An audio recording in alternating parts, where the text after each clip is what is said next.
I never imagined a bluish light would slip through my window at 3 in the morning and change my life forever.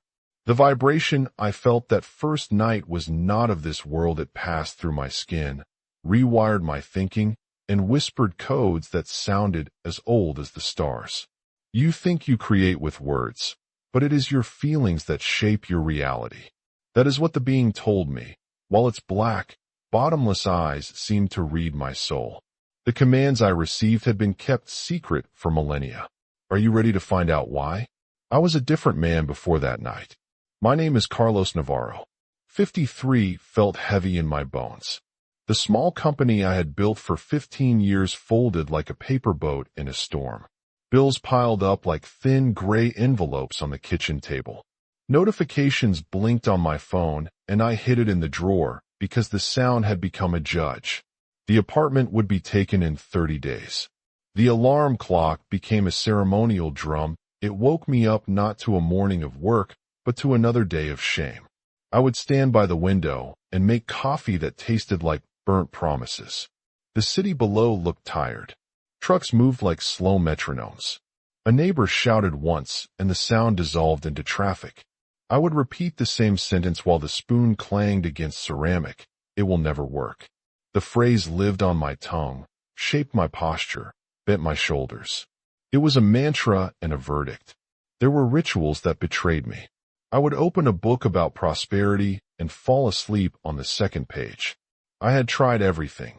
Short seminars that promised quick leaps, long podcasts that asked me to feel abundance, healing circles that smelled of incense and good intentions. None of it braided into my days. I kept stacks of notebooks full of half-made plans. Ideas that used to excite me had the weight of old coins. At night, I counted failures. In the morning, I counted missed chances. My body recorded the crisis in small ways. I woke with a tight band across my chest, like someone had wrapped a belt around my ribs. My breath was shallow. My hands trembled when I opened bills. I slept in fits. Dreams came as weather reports.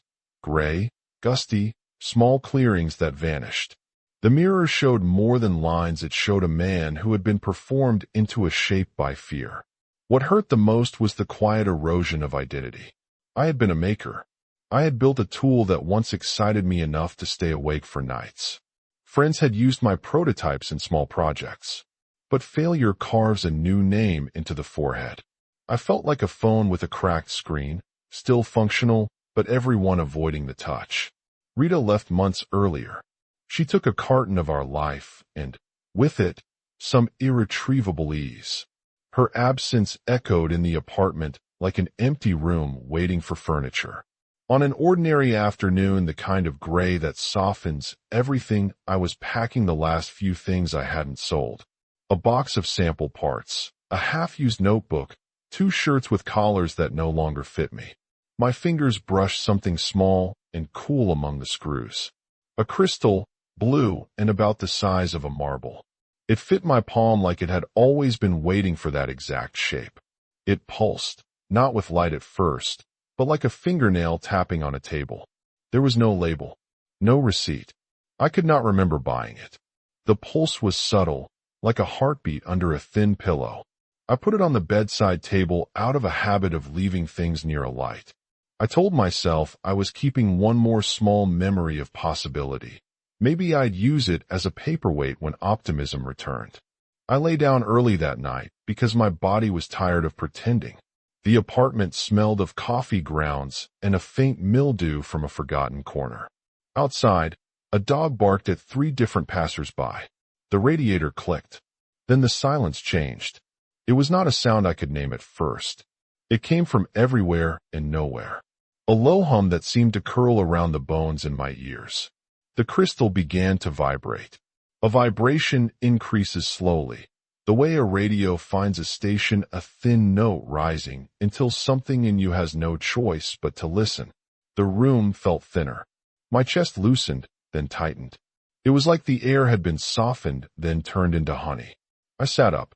The light in the room shifted. Blue gathered at the window and moved like slow water. It was not a beam so much as a suggestion of light, pouring through the pane as if the night itself had been pressed through a filter. The blue pooled on the floor and then rose. It condensed into a shape at the center of the room, not solid, not smoke, but a figure that had weight and clarity in equal measure.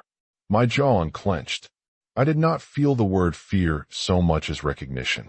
The shape resolved into a tall, human-like form, tall enough to make the ceiling seem low.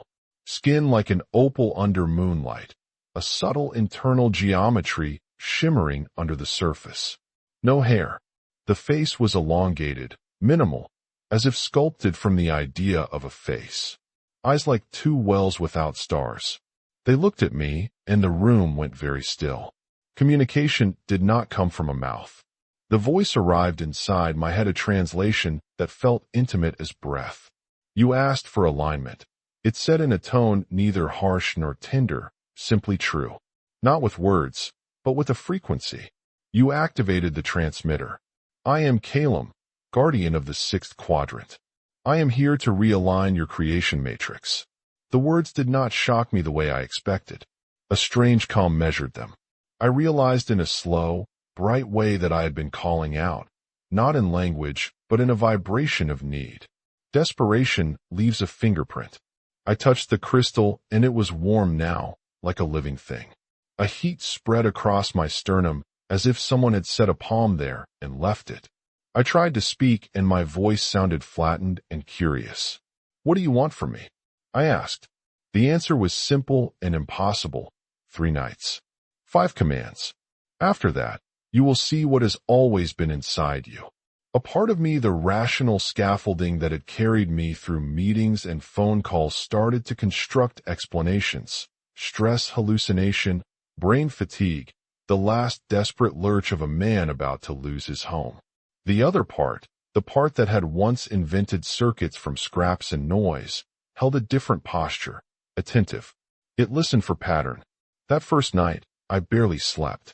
I lay with the crystal humming softly on the table, and the memory of Calum's presence like the afterimage of a photograph.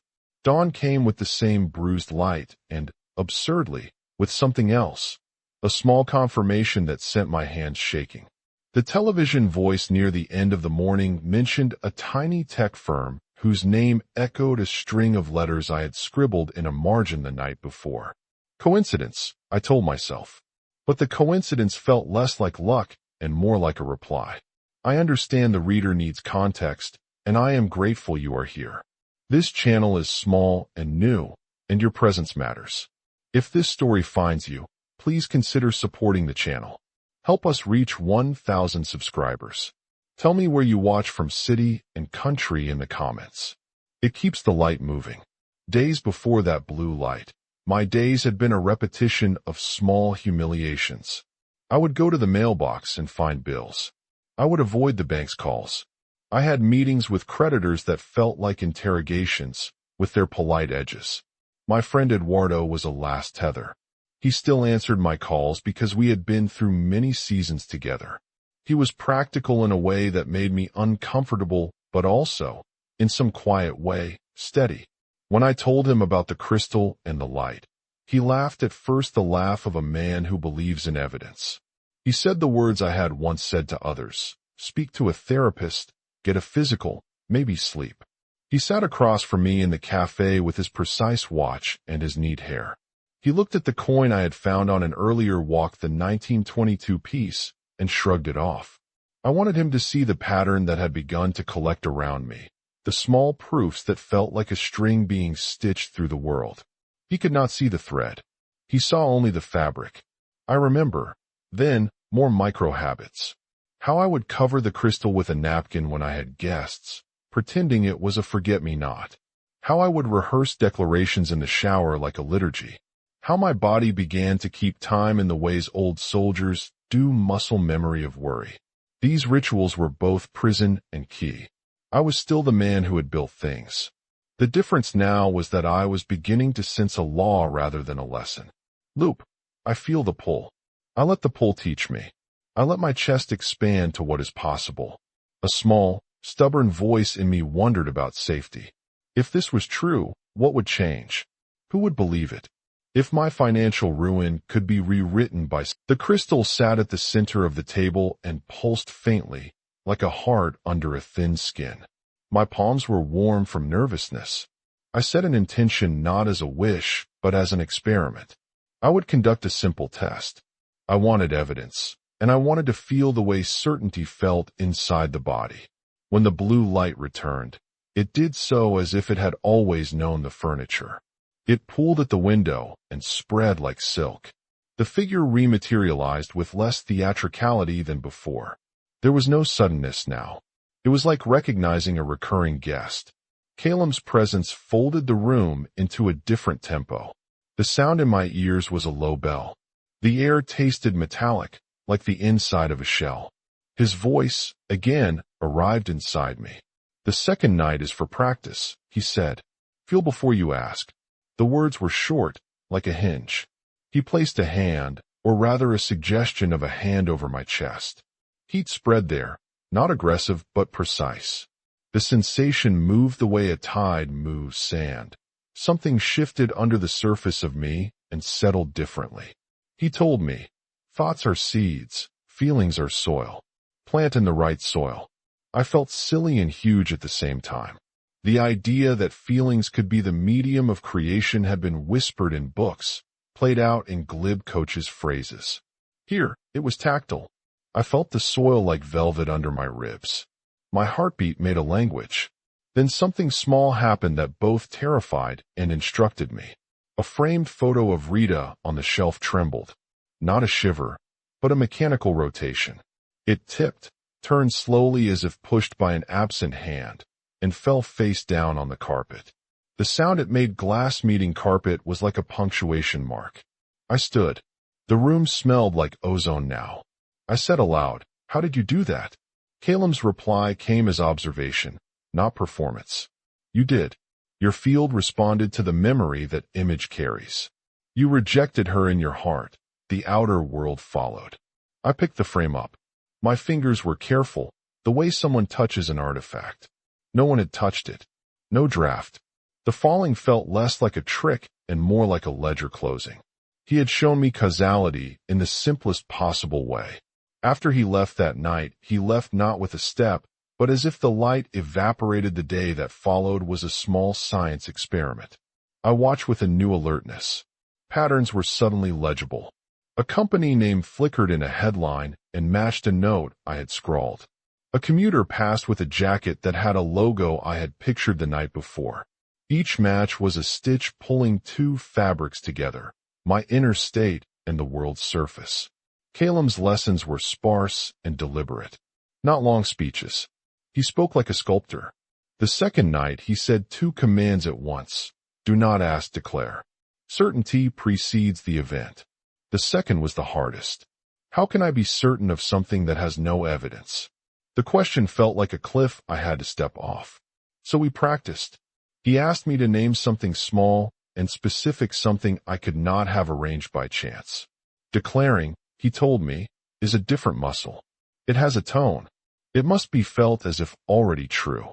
It can't be flung at the world like a petition. It must be worn in the body. I closed my eyes and breathed. I used the practice he taught. Breathe to slow the mind. Let the body warm. Imagine the event with tactile detail. Feel the color of the emotion as texture. I declared something silly and small.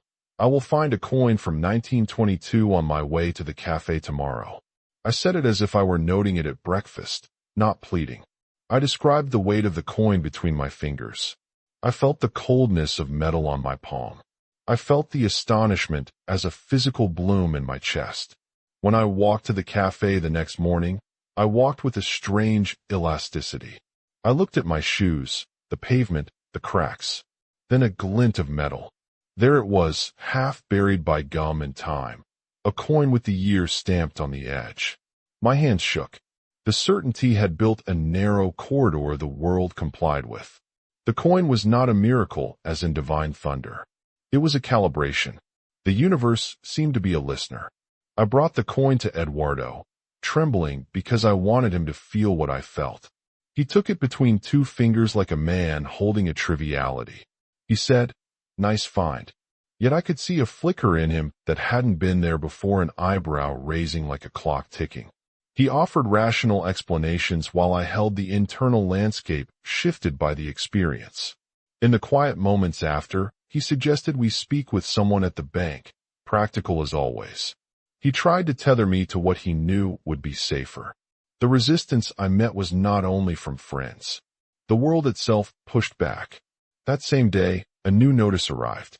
The bank had re-evaluated the file and moved the eviction process forward. The letter read like a verdict wearing polite language. My chest tightened. I had proof of influence and an immediate counterblow from systems that operate by their own rules. My mind did what humans do, it renegotiated its belief in halves. One side said this proves nothing.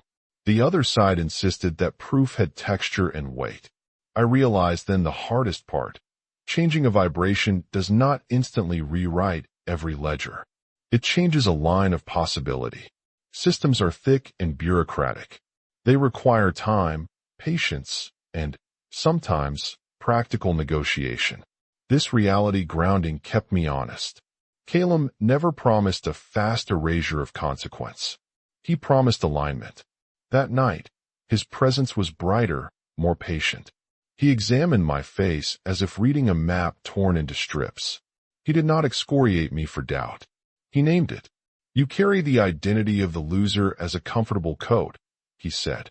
You find small victories and wear them like borrowed jewels, then return to the coat. You keep your past as a reference point. The statement landed like a clean fact.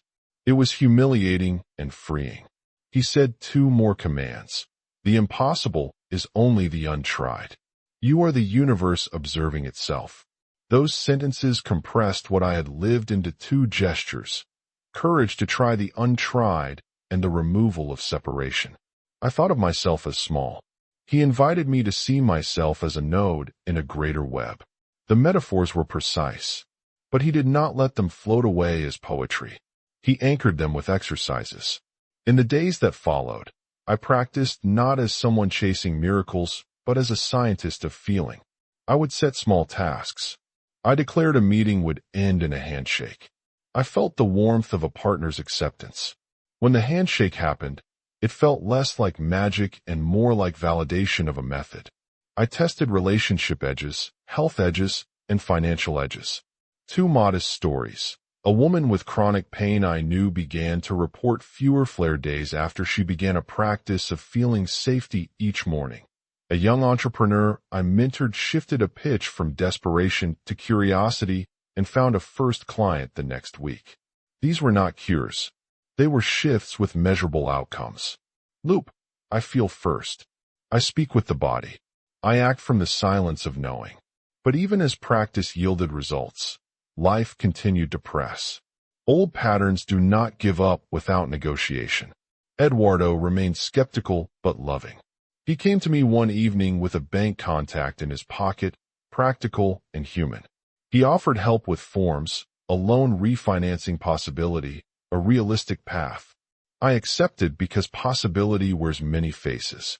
I combined the inner method with outer action. I learned to make calls with a heart that felt steadier.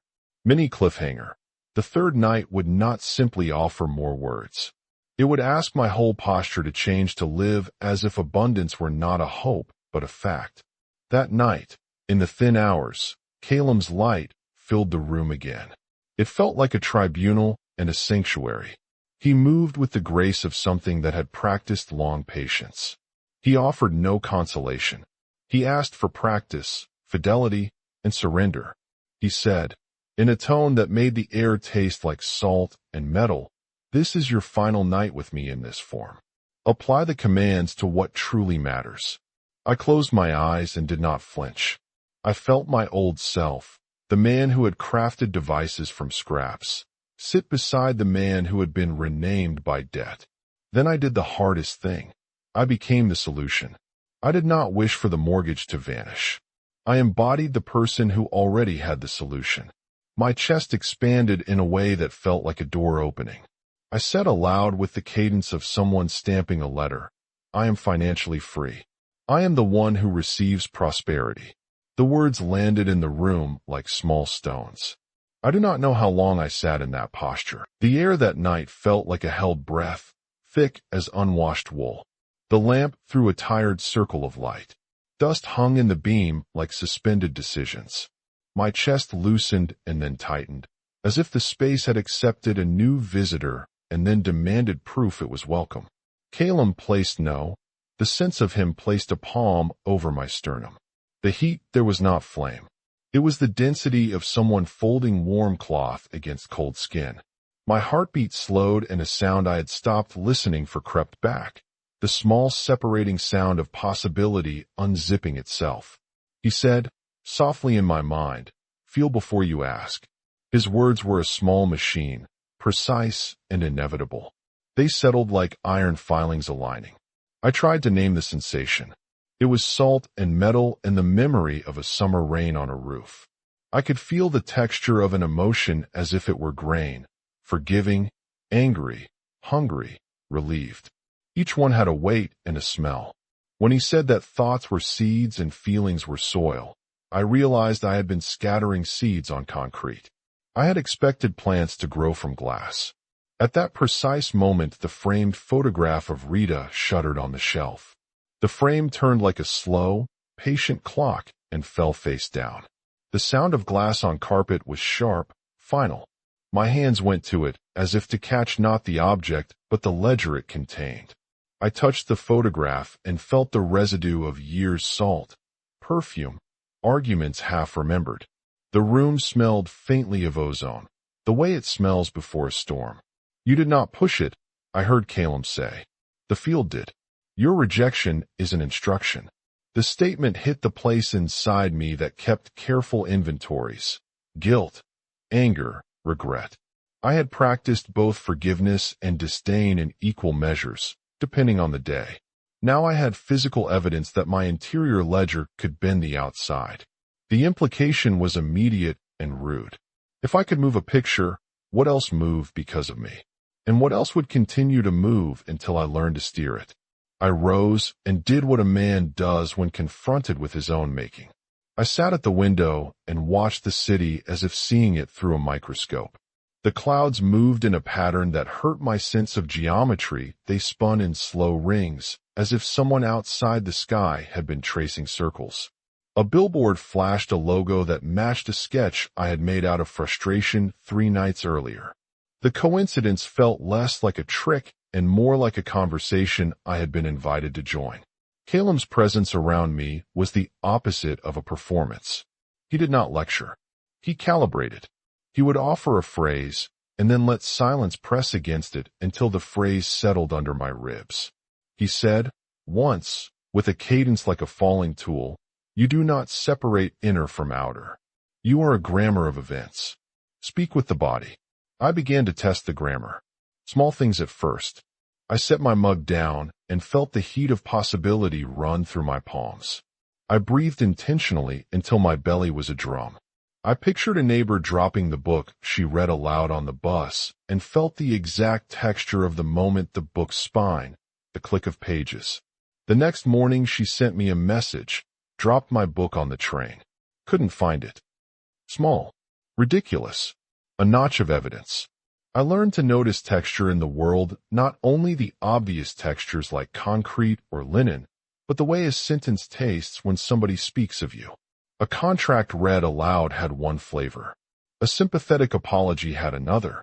The world layered like fabric. My interior state seemed to stitch seams between those layers. A friend of mine, a woman named Lucia who had long fought with migraines, was curious in the way a scientist is curious cautious, ready to record results. I taught her a variation of the simple practice Calum gave. Breathe. Find the safety feeling in the chest. Name it as if it is a person you want to invite in. I asked her to hold the feeling like a warm teacup for 5 minutes every morning. She texted me 2 weeks later. Fewer bad days. Not gone, but less like a storm. She was an early bell. Her change did not prove a cosmic law. It proved repeatability on a human scale. Another quiet proof arrived by way of a mentee I had once advised on a pitch. He had been frantic, voice scraping desperation.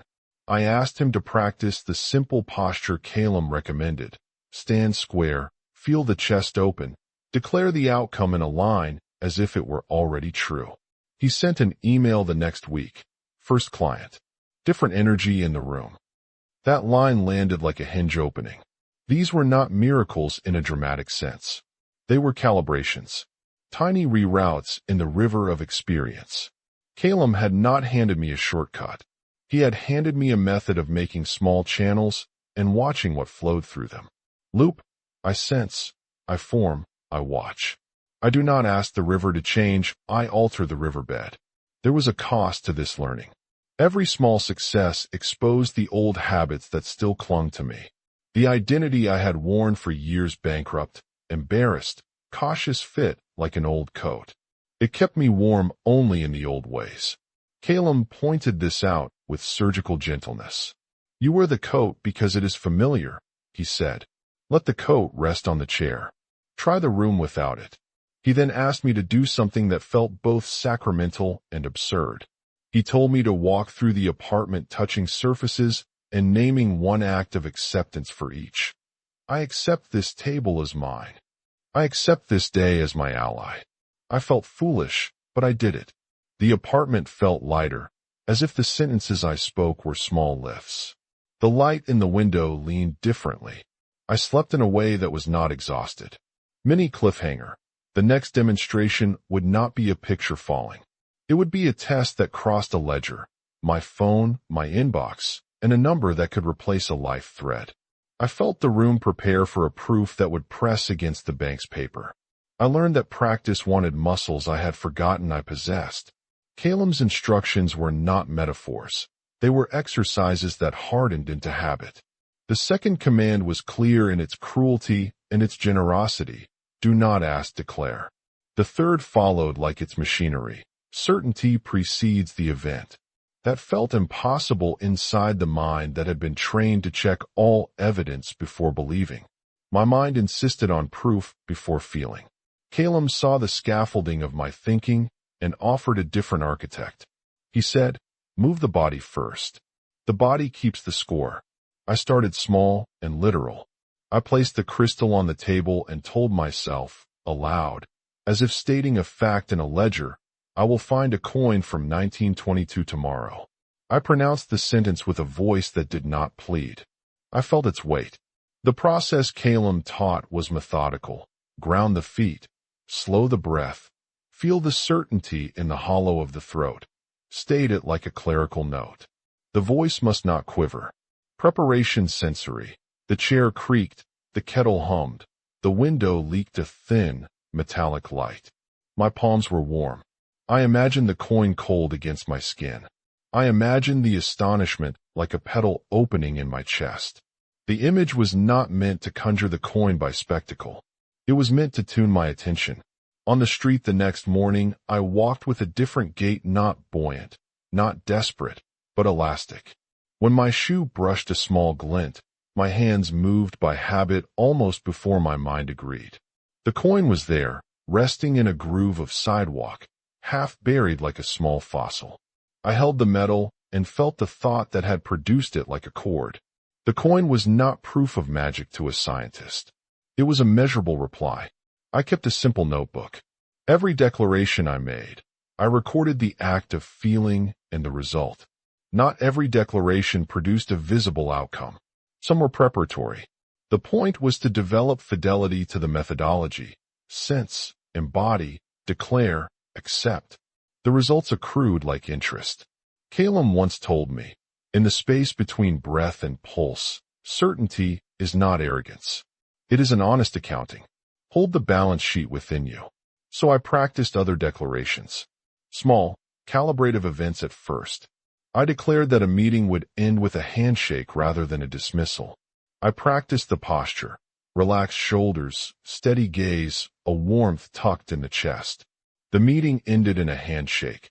The person I met laughed and leaned in not because I had manipulated them, but because my presence had made a corridor of possibility that neither of us had anticipated. I learned to feel the quality of certainty as a physical temperature. Some certainties were warm and airy. Others were dense and grounded. When I prepared to speak to a lender on the phone, I practiced to rehearse the feeling of already having what I sought. I learned to name the feeling in incremental steps. First safety, then choice, then abundance. Each one had a color in my perception. Safety was a low gray green. Choice was a bright pebble blue. Abundance was a light that pressed at the skin like sunlight through thin curtains. He also taught me to spot the small shifts in the day that were evidence of an alignment taking hold. A headline reflected a phrase I had declared. A barista made a gesture I had rehearsed in my chest. These were weak signals, and that was their purpose, to train attention. Attention is the muscle that chooses the world seam to pull. The practice extended beyond objects into relationships. I used the method on a short friendship that had frayed. I declared, with the body, that our next conversation would be curious rather than defensive.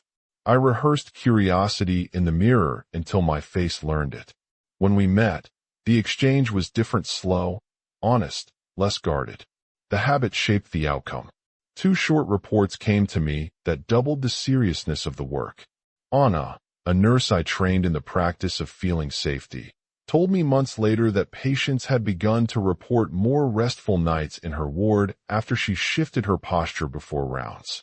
She insisted it was not magic but intention that shaped the room. And Tomas, a young designer who had been on the brink of giving up his idea, applied the posture before a pitch, declared the warmth of a yes in his chest, and returned with a first modest client, who later referred 2 more. These were not miracles. They were proofs of method. Loop. I prepare the body. I declare the fact. The world arranges itself around the fact. With practice, the declarations grew bolder. They did not feel like fantasies anymore. They felt like commitments made to a fact already established in the field I now moved through. I declared that a banker would listen to the full story rather than speak in clauses. I did not announce the outcome.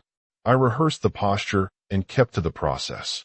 That next meeting was not instantaneous salvation. It was, however, the first time a lender sat with me more than the length of a small commercial. He asked questions. He listened. The conversation did not erase the ledger on the table, but it shifted where negotiations began. Calum always returned the work to a single, blunt command. Do the inner calibration. Do the external work. The 2 are not substitutes. They are partners. He made me see how absurd it was to try to fix the mortgage by emotion alone or to try to fix the field with a spreadsheet. Realignment required both. Mini cliffhanger. A new notice arrived in my mailbox. This one would demand that I apply the method not to a coin or a handshake, but to the contract that named my apartment. The test would ask whether certainty could meet paperwork with equal force. The field was ready. So was the ledger. Doubt is social. It arrives not only as a private hesitation, but in voices, letters, and the shape of someone's face when they pity you. Eduardo carried doubt in an armful of sensible files. He also carried loyalty. When I told him about the coin and about the experiments, he tilted his head like a man weighing a case. His watch caught the cafe light and fractured it into small, neat triangles. "You're not sleeping enough," he said. "This sounds like stress and good imagination. But let's be practical. I can get you a contact at the bank. We can renegotiate. Don't hand your future to mystery alone." There was comfort in his words. The practical is a kind of shelter. I accepted that shelter because I had learned the hard way that inner practice without outward action is a kind of arrogance. Eduardo and I made spreadsheets. He phoned Maria at the bank. He organized a meeting. We moved like 2 people carrying a table together, one steadier, one more tentative. Still, the world pushed back with its own bureaucratic rhythm. The bank's letter that arrived that afternoon was not a friendly note. It had sharp edges. The language was polite and clinical: reevaluation, acceleration of process, notice. 2 weeks. The paper smelled like defeat. My hands shook when I read it. The paper was not an abstract threat. It was the shape of the life I had been negotiating. I felt the old coat slide back over my shoulders.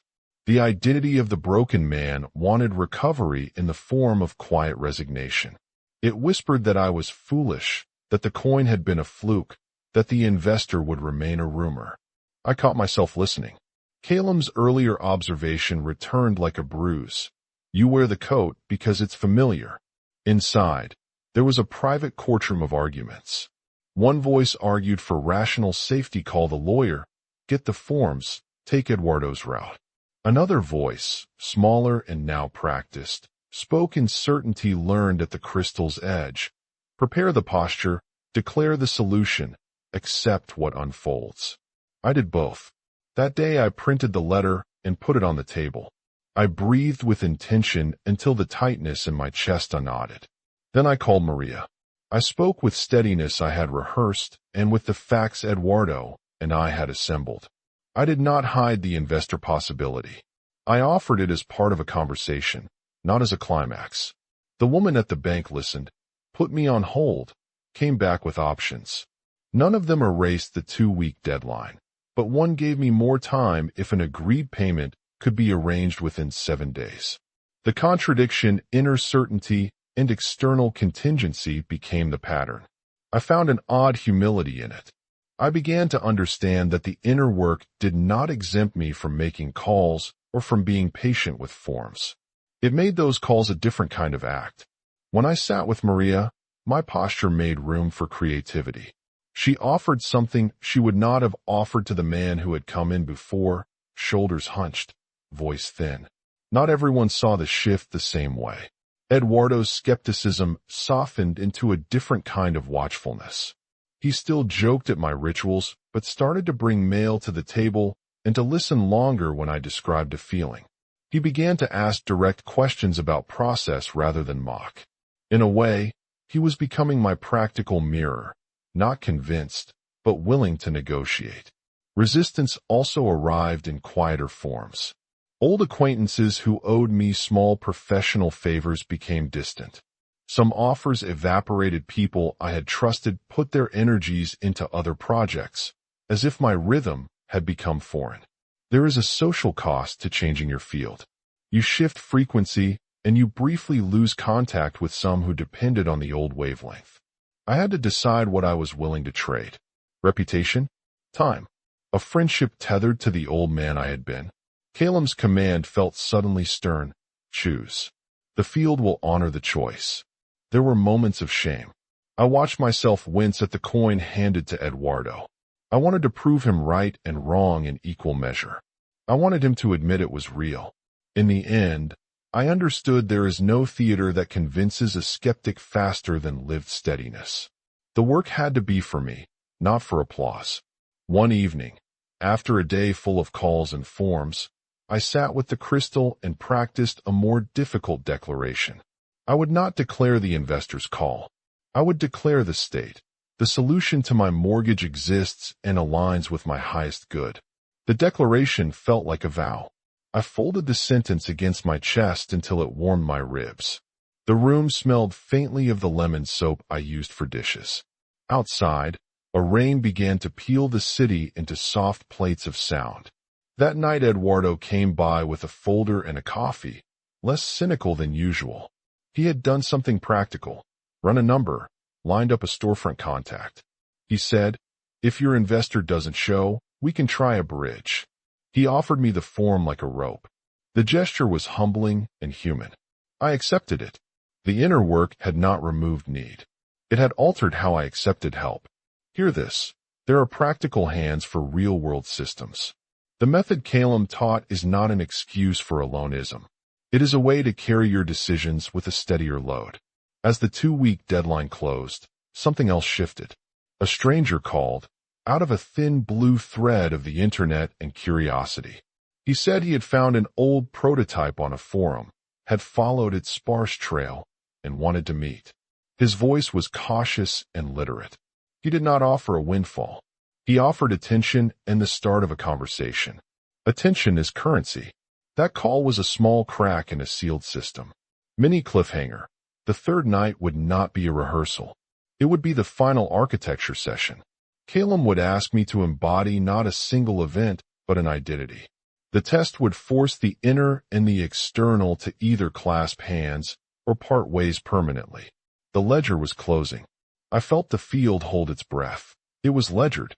The solution for my mortgage exists and aligns with my highest good. It is in motion now. I said it 3 times. The crystal hummed low, a sound under sound, like a tuning fork inside bone. It felt right. The skin on my forearms warmed. Calum arrived in a way that now felt less like spectacle and more like the arrival of a weather system. He did not scold me. He inspected me like a gardener checking a tree for fruit. You have practiced small things until your body remembers larger things, he said. His words moved in the space like cooled light. Now embody the claimant, not the beggar. I closed my eyes and went through the protocol I had built in the days before. Sense the body, align the breath, place the certainty in the hollow of the throat, declare. But there was one addition. Calum gave me a surrender that was not weakness. He said, simply, invite co-action. The line was a shard of instruction. It meant, do the inner work, then move the world with clear hands. I slept a little that night and dreamed of soft rooms and doors opening. At dawn the phone vibrated. I almost did not answer because the idea of further disappointment had weight. But I had made a promise to my body, so I let the screen speak. The voice on the other end was careful and small. We found your project, he said. It's more than a memory. The prototype still holds language others don't see. I would like to talk about buying the patent. I listened as if to a single bell. My palms sweated. I felt Calum's presence like a cooling wind at my back. I said the details I needed into the line and scheduled a meeting. The week that followed was not a film of miracles.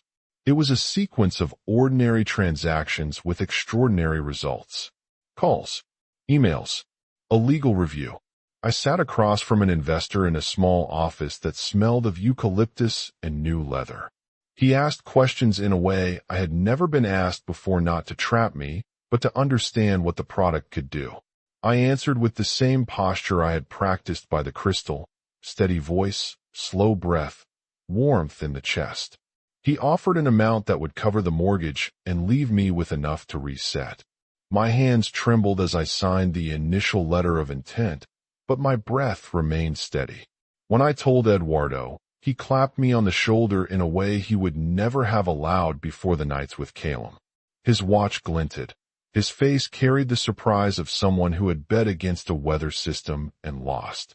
He said, I still don't believe in aliens, but I believe in your numbers. He laughed, and it softened him. I felt the old shame wander away a little. There was a formal moment at the bank that would have been a catastrophe 2 weeks prior. Maria, the woman who had put me on hold and then offered a 7-day extension, sat across the table again. I had prepared for a fight. Instead, I prepared my body. My declaration was not a claim of entitlement, but of alignment. We have an agreement that honors both our systems. The phrase felt precise and honest. She met my eyes and paused as if noticing a different currency in the room. She offered terms that would have been impossible from the man who had walked in with shoulders curled and a voice of fear. Small signs accumulated, then not fireworks, but fingerprints. The investor's lawyer found a clause we could use to expedite the transfer. An old client who had ghosted me contacted me with a small contract. The bank's automated system cleared the pending foreclosure flag, while paperwork moved through. The coin I'd found earlier and the handshake in the meeting were not singular miracles. They were a string of confirmations to the method. But there was a deeper test beneath the papers. The field had shifted. Now my inner code of identity wanted to stitch itself back on. Old stories that I was not worth it, that luck could not be sustained, arrived like cold drafts. I noticed them as sensations, a chill at the base of my neck, the familiar clench around the ribs. I had to name the script and set it on the table like the letter from the bank I had once printed. I had to look at it and say aloud, that is not mine anymore. Saying it felt like cutting a small tether. My hands shook, then they did not. Calum's last instructions came as a compact of poetry and law. You will be tested by the world to see if your internal state holds, he said. Do not confuse the test with the enemy. He placed his translucent hand on my shoulder, and the weight of it was like a promise. When the world stills, do not still within. Move. I stayed awake that night practicing the posture of movement. I rehearsed how I would answer emails, how I would hold a conversation when numbers were still being disputed, how I would accept offers without suspicion. There were moments of raw fear. Once I lay on the floor and cried in a way I had not allowed myself in years, a slow exhalation of grief and relief. The tears felt like small currents letting debris out of the system. On the morning the investor wired the first installment, the light in the apartment was thin and honest. I stood at the window and felt the money in my bones as a rearrangement of architecture rather than a sudden gift. I felt my muscles learn to accept steadiness. Maria called to confirm the bank's updated terms. Eduardo brought coffee, and we sat in silence, mouths full of steam and gratitude. He did not mock my rituals anymore. He asked how to do the posture. The miracles were not grand spectacles afterward. Instead, they were changes in the grammar of my life. I paid the mortgage. I negotiated some debts down. I made plans instead of lists of what was lost. I set aside money to sleep. The apartment light seemed different. Colors edged brighter. The sound of the kettle had a clarity I could not previously afford to notice.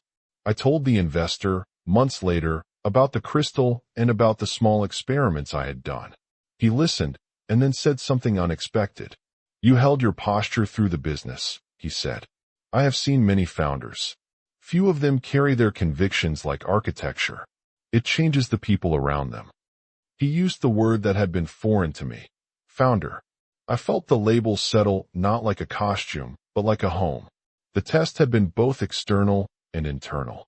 The ledger was balanced on two columns. The investor provided the money. My posture provided the field in which that money could enter without tearing me. I had been offered help and I had accepted it differently. That acceptance itself was a practice, a daily ritual of readiness. I will not pretend the world became simple. There were still calls with complicated lawyers, small betrayals, contracts that needed reworking. But the shape of my attention had changed. Instead of lurching, I navigated. Instead of interpreting delay as denial, I treated it as a tempo. My feelings, once a chaotic weather, became a predictable climate I could learn to move in.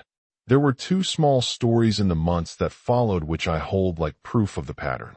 Anna, the nurse I had taught to feel safety, told me she started a short practice before morning rounds and the ward's nights grew quieter. She did not ask me to call it magic. She called it attention. Tomas, the young designer, returned with 3 clients after one pitch where he had practiced the posture and declared his project's worth aloud. These were not miracles in the tabloid sense. They were the field replying to a practiced instrument. The last night with Calum ended in silence. He did not dissolve so much as fold into the walls like a light slowly dimming, leaving the room with the soft absence of something that had been useful. Before he left, he said, "Remember this. Practice is how the impossible becomes ordinary." Then he was gone. I sat with the empty space and the warm crystal and realized I was the one who must now teach myself. The mentorship had been an acceleration. The rest would be habitual work. Mini cliffhanger. I would learn, painfully and precisely, that knowing the commands was not the same as living them. There was one more test, quieter, that asked not for money but for integrity. After the investor and the bank, my life had the sheen of someone who had been accidentally given daylight. But Calum had not left me with a simple formula. He had left a code, something to embody every morning. The 5 commands no longer read like rules. They read like a manual for a body learning. Feel before you ask. Declare rather than plead. Let certainty precede the event. Accept that the impossible is untried. Know yourself as the whole. I began to translate each command into habits I could enact. For the first command, feel before you ask, I created a morning inventory. I would sit with my feet on the floor and run my attention through the body. The weight at the base of the spine, the rise of the chest, the temperature of my palms. I named what I felt: restless, safe, tight, and I did not try to fix it. I allowed the sensation to be a fact. Then I layered intention on top. I would spend 5 minutes before any meeting imagining the scene as if it had already unfolded. I did not imagine details for theatricality. I imagined textures. The weight of the paper, the way light would sit on a table, the sound of someone's laugh when they understood. This was not naive optimism. It was a calibration. Certainty felt different depending on the situation, sometimes dense and rooted, sometimes light and buoyant. I learned to match its flavor to the context. The fourth command, the impossible is only the untried, asked for curiosity. When something seemed implausible, I asked instead, how could this be true? I would list the smallest possible steps and test them. This approach saved me from grand fantasies that dissolved into disappointment. It turned the improbable into a sequence of experiments. The fifth command, you are the universe observing itself, was perhaps the most destabilizing and the most consoling. It invited me to see my identity as both participation and witness. When I felt attacked by reality, I practiced stepping back. I observed the story with the coolness of someone watching a film. That distance did not absolve responsibility. It clarified it. I could both feel deeply and notice the pattern of feeling. I turned these understandings into spoken practices. I developed short loops, precise phrases I used to anchor myself at moments of friction. They were not slogans. They were accords I made with my body. One loop, I steady my feet. I state the fact. I accept the unfolding. I said it before negotiations. It sounded like a bell. Another loop, I feel the truth. I voice the truth. I hold the result. I use this when a conversation might get tense. A third, I am a field. I am a witness. In mornings when old stories crept in, this cut the narrative into two pieces: the actor and the stage. These loops were small rituals. They were not magic formulas, and yet they shifted the way I moved through the day. People responded to my steadiness in ways that were measurable and human. A supplier who had been evasive began to return calls. A neighbor who always argued about noise stopped showing up at the door in anger. Not everything changed. Some people left. Some offers never arrived. There were limits to the method. Calum had always been clear. Field work does not absolve practical work. It makes it different. I taught the practices to others, not as doctrine, but as experiments. Anna began using the morning inventory at the hospital. She said she could feel the ward breathe differently when she entered. Tomas taught his team the declaration posture before pitch meetings. They moved with less panic. A middle manager I had once coached began to apply the loops in staff reviews and noticed morale improved. These were small, cumulative victories, micro ecosystems of attention changed by a few disciplined acts. I also learned to name the ethical boundaries. You cannot declare a state that denies another's consent. You cannot use steadiness to gaslight someone. The method is not a tool for coercion. It is a way to align your own field to the possible and then act. I started to speak explicitly about responsibility. When someone asked me to demonstrate, I would warn them. This is practice, not guarantee. Use discernment. The world pushes back. Contracts exist. Laws function. Use both hands. The practice had social costs. Some relationships frayed further. A former partner felt threatened by my change and withdrew. It was painful. I had to accept that shifting frequencies sometimes means losing contact with people who need the old you. That acceptance became part of the work. Choose the field that matches the life you intend to live. I built routines into the day that combined inner and outer acts. Morning, inventory, declaration, small action. Midday, check the ledger of facts, make one practical call. Evening, gratitude and a rehearsal of tomorrow's certainty. The practice moved me from reaction to composition. There were moments of deep surprise. Once, at a foundation meeting for the research center I had started, a scientist told me that the way I framed possibility had made them re-evaluate a grant. They said, "You speak of possibility like a tool. We had been speaking of it like a wish. The difference, I realized, was that I had learned to make the inner visible to others without theatricality. I had learned to carry an invitation rather than an ultimatum. I still had nights when the coat of my old identity slid back on before I noticed. The voice of resignation is cunning. When it arrived, I treated it like a symptom. I sat, traced the texture of the feeling, named it, and then practiced a loop. My body learned to accept a new rhythm. The work became less about convincing and more about cultivating. One surprising fruit was the compassion that came from steadiness. People lean on the confident because confidence creates room. I began to receive small requests for help. A neighbor wanted help to rebuild credit. A former employee asked for mentorship. The posture I had practiced allowed me to say yes, sometimes, and no, sometimes, without trembling. That discernment was its own kind of wealth. Calum's last image returned to me often. He had said, "Teach only what you have lived." I took that as a kind of license and a responsibility. I started weekly gatherings in my living room. I invited a few people not to proselytize, but to show a method. We sat with crystals or with nothing at all, and we practiced the inventory and the loop. Some left skeptical. A few returned with stories. A therapist who used certainty in session work and noticed patients sleeping better. A small business owner who declared a modest target and reached it in 2 months instead of 2 years. Those stories are not universal law. They are experiments with repeated signals. Over time, the 5 commands settled into a living grammar. They were not a cloak to hide behind. They were scaffolding for action. I learned to hold them lightly and act heavily. Mini cliffhanger. As I began to teach, a letter arrived with a stamp from a country I had only whispered about in private. It contained a question that would ask me to translate the practice into a public form and to defend it. The letter was a small thing, thin paper, neat hand, an invitation to speak at a symposium about consciousness and public policy. The sender wanted to study the practices I had built. They wanted a demonstration. To my surprise, the invitation felt like a second test, not of money or a bank ledger, but of integrity and translation.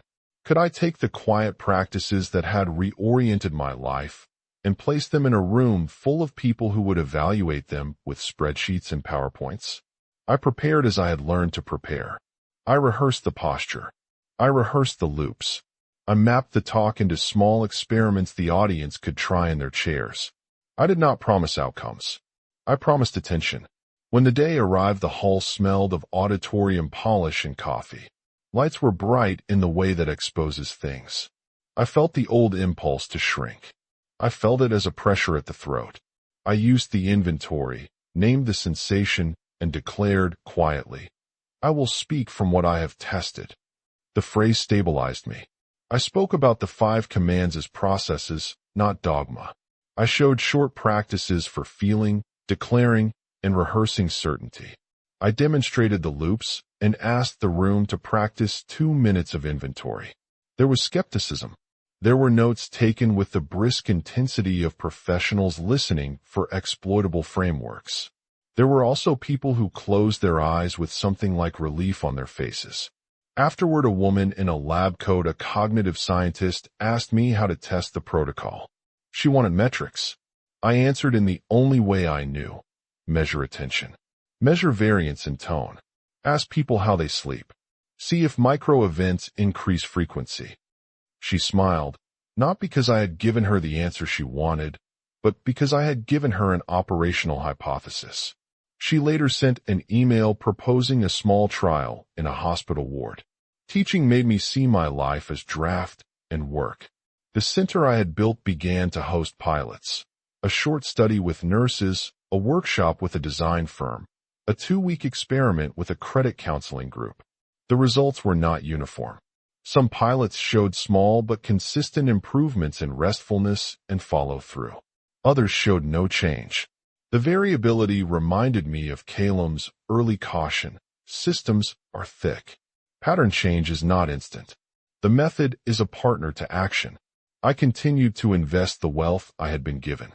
I created a small fund to support people who used the practice to restart projects that served community needs.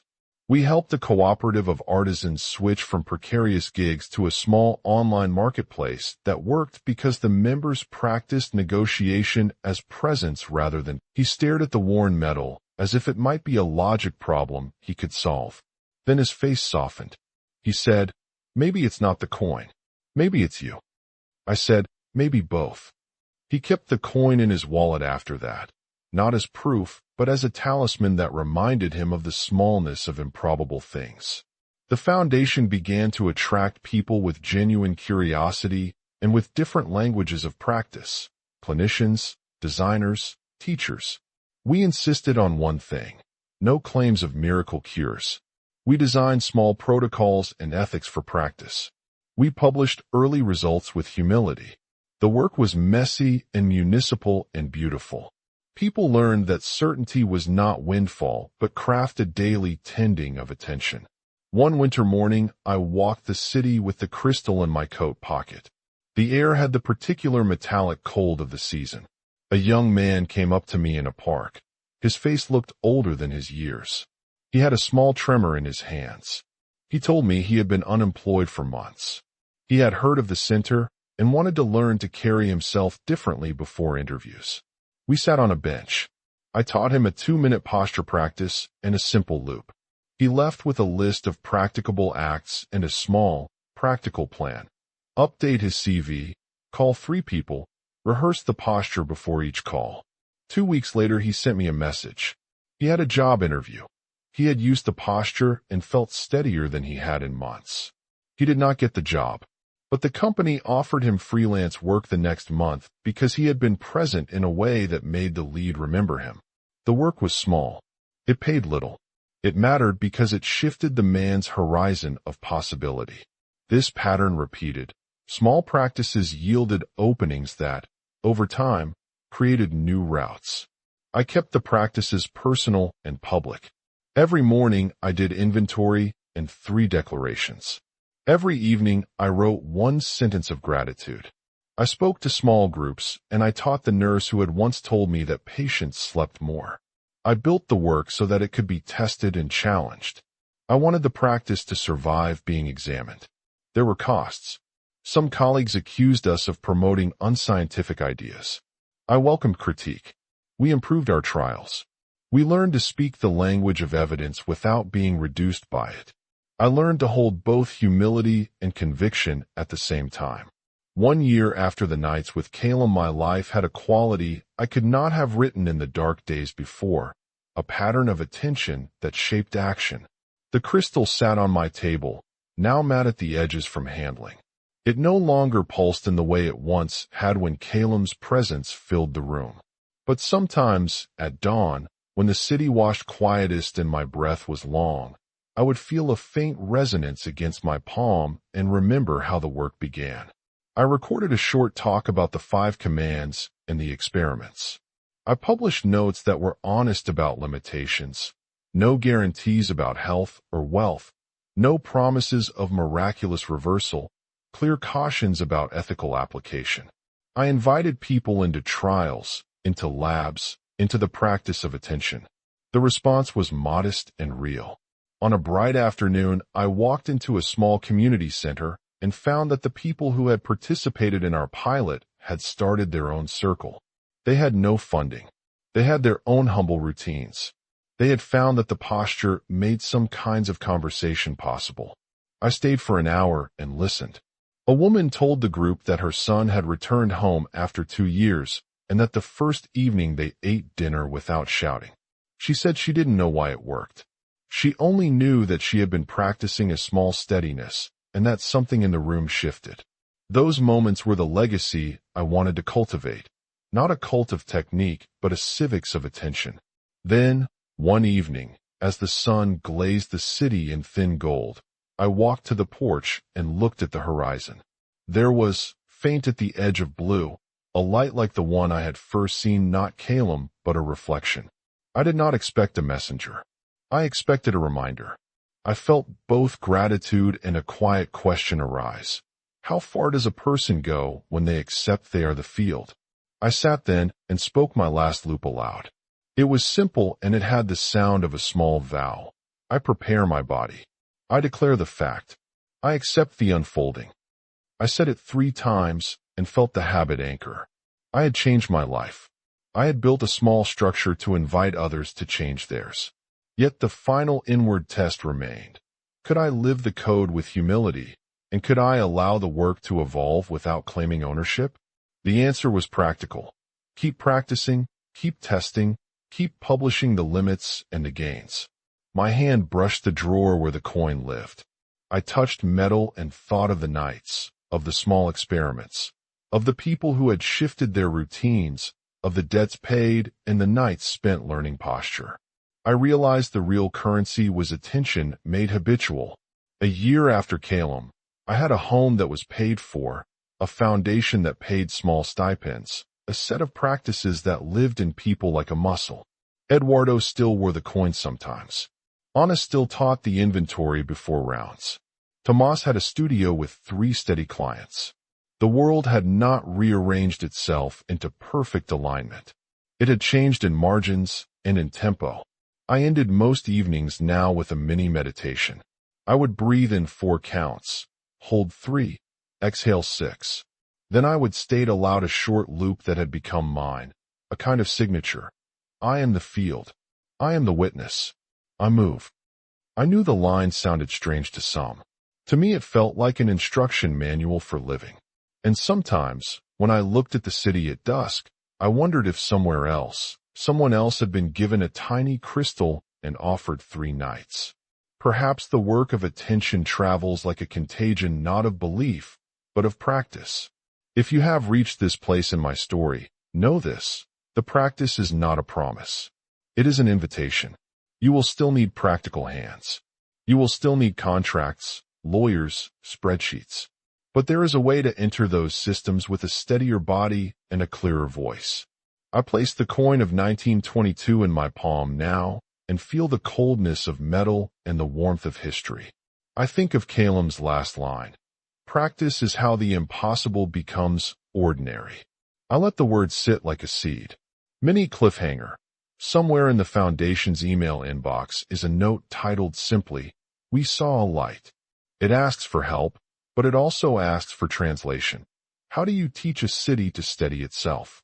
The morning light that finds me now is the same pale blue as that first night, but it arrives like a well-learned breath. It is quieter. The sound of the city threads under it distant traffic, a dog, someone sweeping a stoop, and those noises no longer feel like interruptions. They are part of the page on which life writes itself. I sit on the porch with the crystal in my palm and the coin in my pocket. Both are small, cold things that remind me of large movements. I feel the weight of them. I feel the weather on my face. The memory of Calum arrives as a film strip of light, a doorway opening, a hum that settled against my bones. Now that film plays differently. The images are not instruction manuals. They are invitations. When I close my eyes, I can still see that first flare of blue. I remember the smell of the room, a stale coffee note, a cigarette ash I had forgotten to empty, dust on the bookshelf. I remember the way the air thickened, how sound flexed like muscle. Memory is a physical thing. It carries temperature and texture. That is what the crystal taught me. The invisible leaves fingerprints. The practice I carry forward is about learning to read those prints. I have tried to keep the ending of the story tidy. People want tidy. They want formulas they can carry in a pocket and open when life frays. But the work is not tidy. It is a daily tending. It is the way I make decisions in the small hours that become architecture in the long ones. So I built rituals that are small and repeatable, like stitches. My morning ritual is brief. I sit, feet on the floor, palms warm against my thighs. I listen to breath as if it were a neighbor speaking through the wall. I name what I find: tightness, softening, fog, clarity. I let the sensation be a fact.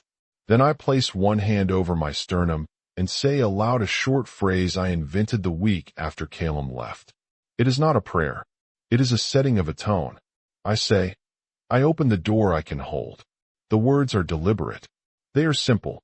They are the sound of permission. The body answers to permission faster than it answers to explanation. Midday, I do a practice of 3 declaration sentences I say aloud, as if enrolling the day into a small covenant. One sentence is always a practical They want to steady a street, a team, a hospital ward. My immediate answer is always practical.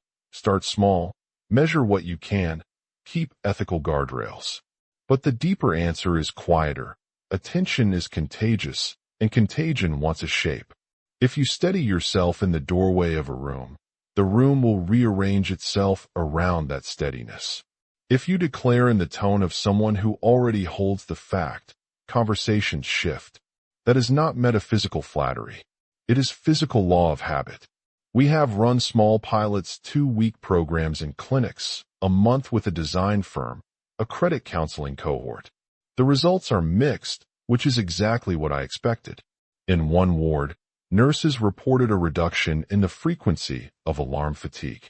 In another clinic, nothing changed, and we learned something more useful. The practice was being asked to do the work of systems that required policy changes, not only attention. Those outcomes taught me humility. The method is not a substitute for proper hands. It is an amplifier for them. The foundation we founded sits in an old storefront. There are plants in mismatched pots, a battered coffee machine, a shelf of notebooks. We fund tiny experiments. We pay for transit for a woman who wants to bring her apprentices to a workshop. We fund a morning class for a cooperative of seamstresses who needed time-space to rehearse steadiness before negotiations. Money removes friction. It does not by itself alter the body, but it opens room for practice. I did not expect compassion to be one of the returns. When you steady your own field, you make room for other people to move inside it without choking. Strangers bring small requests, help rewriting a CV, coaching a negotiation, a listening evening. I say yes when there is alignment and no when there is honest boundary. Saying no with steadiness has its own dignity. It stops the drain. Eduardo keeps the coin in his wallet. He will not tell you why. He is still a skeptic when it comes to language. He will ask for spreadsheets when we talk about the foundation. He will also hold my hand when I reveal a small fear about a grant. That is the measure of a true collaborator, someone who demands evidence and still keeps a space for wonder. There have been costs. Some relationships could not survive the new cadence. People who needed me small left. That grief is a real weather sharp, cold at first, then a kind of space opens where new things can be planted. I learned to name that loss as consequence, not punishment. If you shift frequency, you will leave things behind, sometimes by design and sometimes by accident. I teach differently now. I teach from what I have lived. I teach not in tidy models, but in experiments anyone can try in a chair.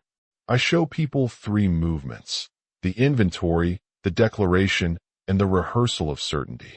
I ask them to measure 2 things: their tone and the micro events that shift afterward. Measure who answered, what happened to the pause in a sentence, whether the call was returned. Evidence is small and accumulative. People ask for loops. They want mantras. I give them loops that are meant to be practiced with the body. Say them standing with feet rooted. Say them slow when you feel rush. A loop I use in meetings is, I feel the fact. I state the fact. I hold the result. Another, for fear, is, I steady my breath. I steady my feet. I move. The loops are short. Use them until your body recognizes their cadence. They are not claims of power. They are invitations to settle. One evening, months after all of this, I walked past the community center where a group from our pilot had met. They had no funding and only minutes of practice a week, but they had formed a circle. I stayed and listened. A woman described how she had managed to have a calm dinner the night her son returned after long absence. The recounting was plain. No fireworks. She did not know why it worked. She only knew that steadiness had created a different instrument for the room. That simplicity matters. The work is about creating instruments. I am careful about ethics. Attention can be used to manipulate. I will not give tools for coercion. Declaration is not a way to make someone bend against consent. Steadiness is not a weapon. I teach responsibility as part of the protocol. When someone asks for a demonstration, I set conditions: informed consent, clear measures, limited duration. We publish the messy results. We do not hide failures. Sometimes the old voice of fear slips under my door. It arrives like a draft. When it does, I sit, name the feeling: I am small, I am undone, and then I do a loop. I do quick inventory. I say aloud: I am anchored. I am accountable. I act. There is no mystical erasure. There is a practical shift. The body learns to accept a new rhythm. There are small stories I carry. The seamstress who used declaration before her first marketplace negotiation and kept her voice steady enough to ask for the price she needed. The nurse who taught a patient a 2-minute inventory and later said the patient slept through the night for the first time in weeks. The young man from the park who used a posture before an interview and later was offered freelance work because someone remembered his steadiness. These are not miracles. They are micro events that accumulate. The legacy I am attempting to shape is not a technique factory. It is a civics of attention, a set of practices that allow ordinary people to show up with steadier bodies in complicated systems. I train people to speak with factful tone, to rehearse certainty, to accept the impossible as an experiment rather than a fantasy. I also teach them to live with the obvious: contracts, lawyers, spreadsheets. Bodies and systems are both required. There is a question that follows me. What responsibility do you have when you know how to shift material conditions? Money came to me after those nights. I could have hoarded. I did not. I built channels. I gave microgrants. I created paid apprenticeships. I paid teachers for their time. You cannot correct structural injustice only with intention. You need structure and the steady practices that allow people to use it. A year after Calum, I have a studio in the daytime and a small circle in the evenings. I am not a prophet. I am a teacher of rehearsal. I keep the coin in a place where I can handle it if I need to remember the first proof. But more often I handle lists, people, numbers, project timelines.